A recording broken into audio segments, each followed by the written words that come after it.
présente Jocelyne Tienneville, ville natale de Saint-Cyril de Wendover. Et puis, je suis née un 3/8/1950. Nous, on a déménagé assez jeune parce que ma mère était veuve à ma naissance. J'ai un frère plus âgé, mais elle s'est remariée. On a demeuré à Saint-Zéphirin-de-Courval pour revenir à Saint-Charles de Drummond, là, tout près de Drummondville. Mon père biologique, c'était un menuisier. Il construisait des maisons, mais mon beau-père, comme on dit, il était cultivateur. On a vécu sur une ferme X années. Mon mari aussi, on est nés dans la même région, mais sans se connaître, là. Vous avez eu des enfants ensemble? 2 garçons. Danny, qui reste à Lawrenceville, et puis Pascal à Roxton Palm.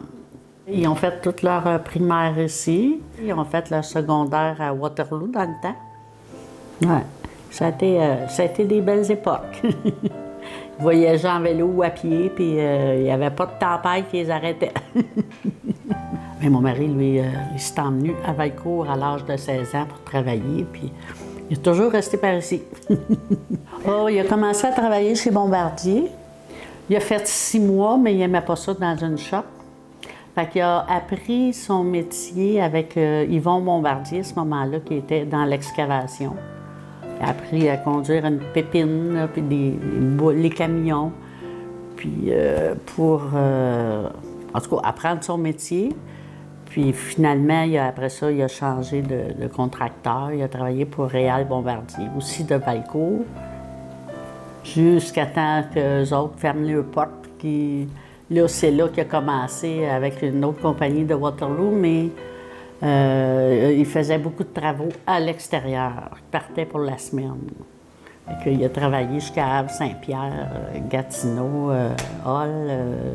C'était toujours parti à la semaine. Fait que, c'est ça.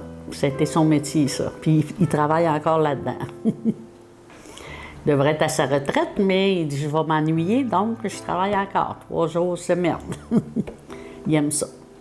J'ai travaillé un peu dans la comptabilité, là, faire les factures, puis tout ça pour M. Gaston Bombardier dans le temps, qui avait son garage à Valcourt, parce qu'il avait vendu celui de Lawrenceville à Daniel Bombardier, son neveu.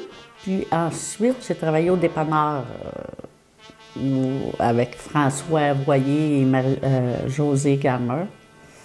J'ai travaillé 3 ans, par temps partiel. J'ai bien aimé ça. Ça me faisait voir du monde.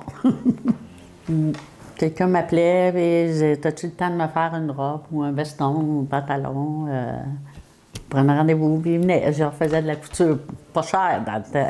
Même Mme Martin, Pauline Martin, il y avait la lingerie Archambault à ce moment-là. Ça arrivait souvent qu'il y avait des messieurs qui arrivaient le samedi, puis ça leur prenait un veston pantalon parce qu'ils s'en allaient à des funérailles ou des noces. Puis la manche était trop longue, ou le bord pantalon à refaire. Fait que là, on m'appelait en catastrophe, tu sais. T'aurais-tu le temps de me faire ça? Oh, j'ai déjà dit plus le samedi, mais je les prenais pareil, je les faisais. Ah non, j'en ai fait beaucoup, puis j'ai fait la réparation pour... je ne sais plus comment elle s'appelait. C'était Sylvie Saint-Germain à Valcourt. Elle avait un magasin de tissus. Fait que j'ai fait beaucoup de réparations pour elle, puis même de la confection complète aussi, là. On était 2 ou 3 qui travaillaient pour elle, là, pour l'aider à se dépanner. Fait que c'est ça. Ça a été mes beaux passe-temps, à part de m'occuper de mes 2 gars. Le Cercle des fermières, c'était une association de femmes qui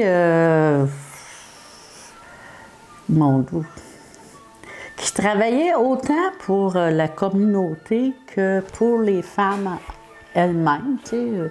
On avait des cours sur l'artisanat, les arts domestiques, des cours. Une qui arrivait, qui était très bonne avec le crochet ou le tricot, pouvait montrer à d'autres.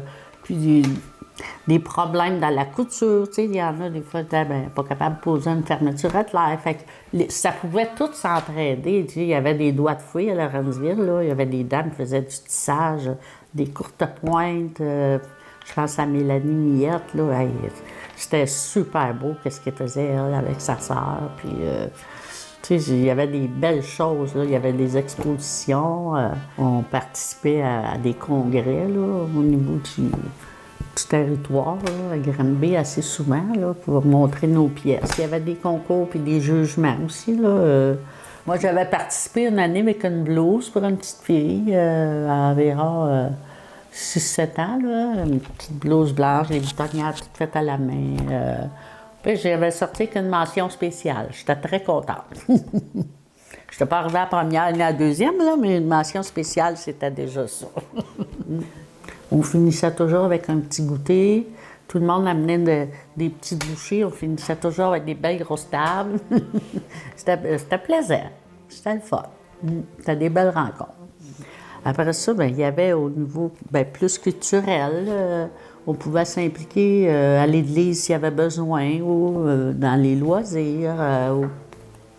Tu sais, on touchait un peu à tout. On parlait un peu politique aussi, tu sais, pour s'instruire.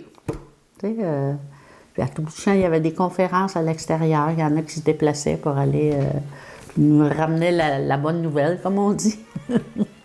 C'était un peu ça, les fermières, là.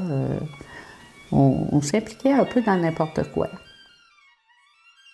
Tu sais, le féminisme, il commençait un petit peu. Fait que, tu sais, on allait chercher les nouvelles lois. Puis, on discutait de ça ensemble, tu sais, pour approcher, parce qu'il y en a qui n'écoutaient pas ça trop, mais des fois, quand on tombe deux, trois à discuter, bien, les autres, tu sais, au moins, ils ont des connaissances, là, on pouvait le faire savoir, tu sais, dans ce sens-là, là. Avant d'être mariée, je suivais énormément la politique. Mon père était organisateur d'un parti dans le temps, là, fait que j'ai eu connaissance, tu sais, des organisations de campagne là, à ce moment-là. Là. Tu sais, ça se passait dans les maisons, puis, ou dans des salles paroissiales qu'ils appelaient dans le temps, là. Mais moi, ce qui me manque, c'est d'avoir des belles assemblées politiques comme il y avait avant. Parce que déjà, bien, quand on est arrivé ici, M. Dupont, il s'occupait de ça aussi. Puis il en faisait des réunions, lui, au sol de l'Église, avec les députés, tu sais, qui venaient parler, puis tout ça. Là, c'est intéressant parce qu'on pouvait entendre ce qu'il y avait à nous dire. C'était pas dans des grosses salles que tout le monde parle en même temps, puis tout ça, là. Ça, j'aimais ça, mais il n'y en a plus de ça. Fait que, je manque pas mes élections, par exemple. Je vais voter, je fais mon devoir. J'essaie de ne pas rendre le pouls là, à la télévision, là, mais, pour me faire une idée. Là, mais j'aime bien voter pour mon comté pour commencer. Dépendamment de la tête aussi. Bonsoir, mesdames, mesdemoiselles, messieurs. Au nom du Cercle des fermières, j'aimerais vous souhaiter une cordiale bienvenue. Je me dois de vous demander de ne pas trop fumer si c'est possible, à chacun de vous. Ce soir, nos comédiens en sont à leurs premières armes, mais l'on vous promet quand même du rire à profusion. Place au théâtre! Je me suis occupée, c'était plus avec Jean-Paul Lebeau, là, qui était maître plus là-dedans. Là. Lui, il avait déjà monté des pièces de théâtre, puis s'occupait de la mise en scène, tu sais, fait que c'est suite à des discussions avec lui que moi, j'ai eu l'idée qu'on en fasse une pour faire une levée de fonds, dans le fond, pour le Cercle des fermières. Puis on s'était dit, mais si ça va bien, puis qu'on peut la jouer plusieurs fois, bien, on pourra aider le comité d'école, on pourra faire des dons, on pourra aider le conseil de la fabrique, à ce moment-là, qui appelait, là. Si on pouvait aider d'autres associations dans la place, c'était merveilleux, tu sais. Parce que tant qu'à l'avoir appris, c'est aussi bien la jouer, notre pièce de théâtre. Fait que c'est comme ça, c'est arrivé. J'avais discuté avec lui, puis il était en accord. Fait que on a monté la pièce de théâtre, puis ça a été très agréable.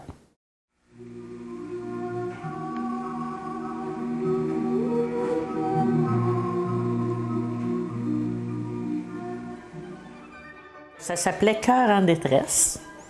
Puis c'était une agence de rencontres.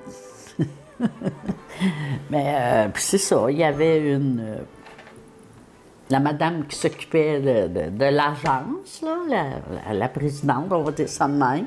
Puis elle avait une ménagère qui faisait le ménage puis qui recevait les gens à la porte. On avait 3 dames qui sont venues pour rencontrer des princes charmants. On a eu la présentation de 3 messieurs qui ont bien voulu rencontrer chaque dame. Puis là, ben là, ça discutait, parce qu'avant, là, les madames disaient, ben moi, je veux rencontrer tel type d'homme. Puis non, ben, il ne faudra pas qu'il soit trop barbu. Un autre, il ne faudrait pas puis qu'il aime danser un peu. Tu sais, ils émettaient leurs exigences, chacune. Puis là, finalement, elle avait fait, la présidente, elle a fait entrer 3 messieurs pour qu'ils se connaissent. Puis ça avait fini par une chanson, ça s'appelait, là. Le cœur ne vieillit pas, là. En tout cas, là, il dansait là-dessus sous la musique de Jean-Paul Lebeau. Fait que c'était ça, grosso modo, là, une agence de rencontre. Étant donné que ça s'appelle Parole de sagesse, Oui. si vous aviez une parole de sagesse, Il faut bien vivre ce qu'on a à vivre au moment où ça se présente. Parce que ça ne revient pas, le temps.